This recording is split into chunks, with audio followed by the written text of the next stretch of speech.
Thank you all for your support. Thank you very much. Hello everyone, this is QY Maple. We are about to unlock the 4th class. Is everyone ready? Let's take a look at what kind of skill builds will become the meta after millions of Duelist players tested and filtered through them on the Chinese and Japanese servers.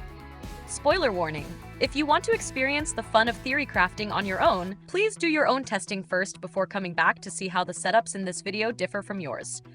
Without further ado, let's get started right away. First, let's look at a skill setup that is quite popular among the general player base. You might wonder why Darkness Descends is included here, so let me briefly explain.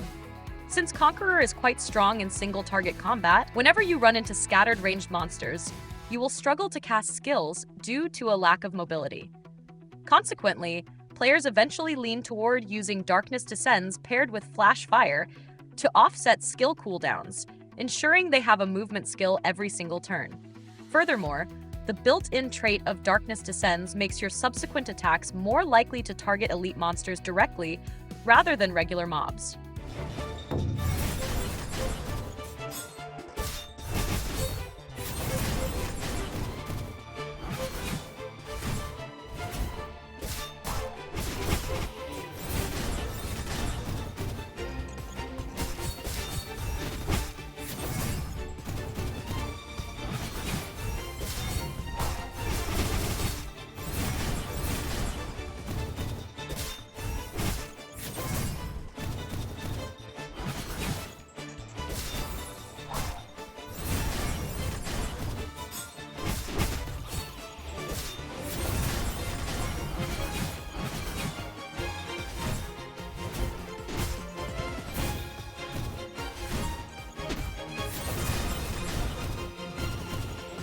Choosing Nyx Archon is simply because Nyx Archon deals much higher damage once adulted.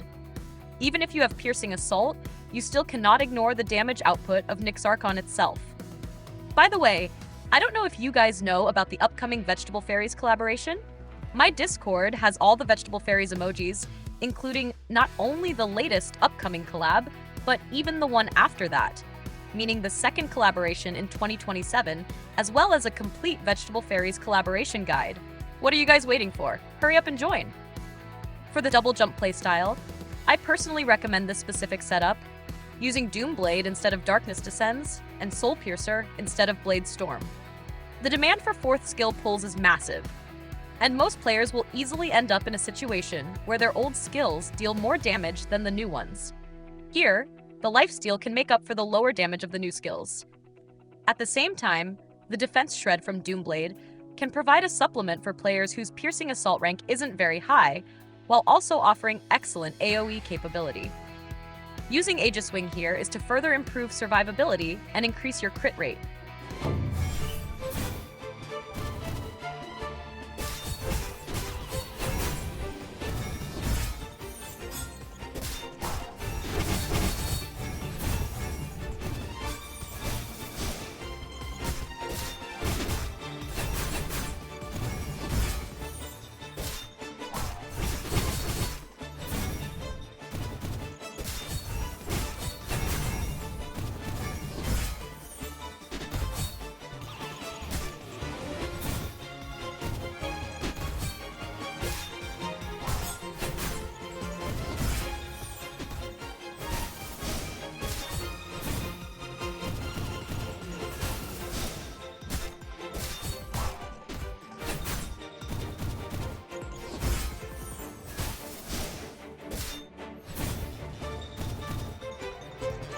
Logically speaking, this setup might seem a bit weird, making people feel like the skills are conflicting with each other, such as having 2 sources of defense Shred, dropping the higher damage Blade Storm to pursue sustained DPS capability, and the issue where hopping right into a crowd triggers the damage reduction mode of Tactical Adaptation, thereby lowering Doomblade's damage. Well, my answer is to test it all out yourself and see how it feels. If you're too lazy to test it, choosing the mainstream setup above is definitely your best bet. If you discover something different, then congratulations. You've grasped the meaning behind why I designed this setup.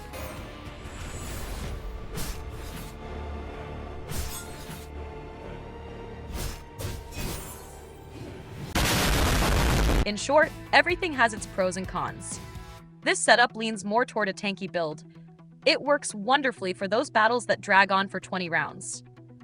Ashura's Grasp doesn't just increase your damage output, it further boosts your sustain. Desperate Valor can then maximize the traits of this entire skill setup. Interestingly, most duelists I've seen don't like this build very much, because the damage is far lower than the previous ones. But either way, I like it a lot.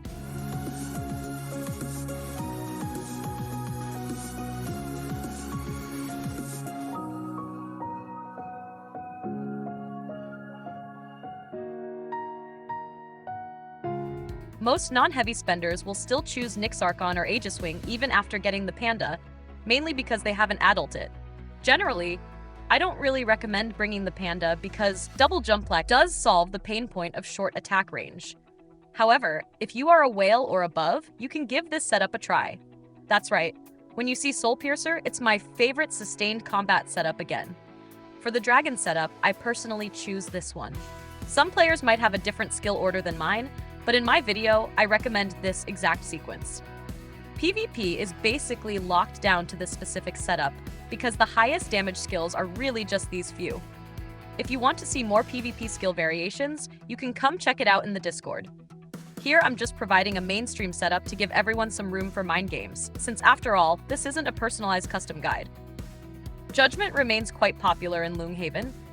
Due to the need for stacking layers, its lower damage efficiency usually results in lower overall damage. F2P and low spending players might really need this setup, as they won't have enough ways to pull enough skills in the early game. One setup leans toward single target, and the other leans toward AoE damage. For Judgement in PvP, I would use this setup.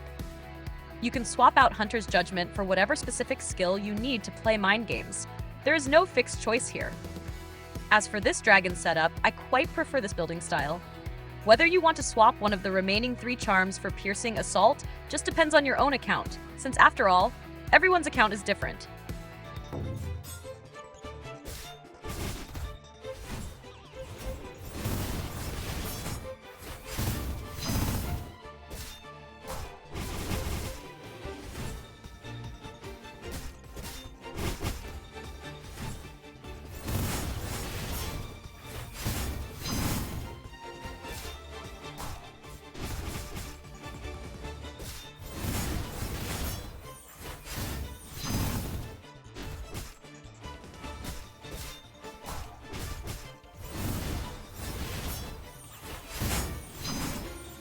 And that wraps up our recommendations for the Conqueror skill builds this time around.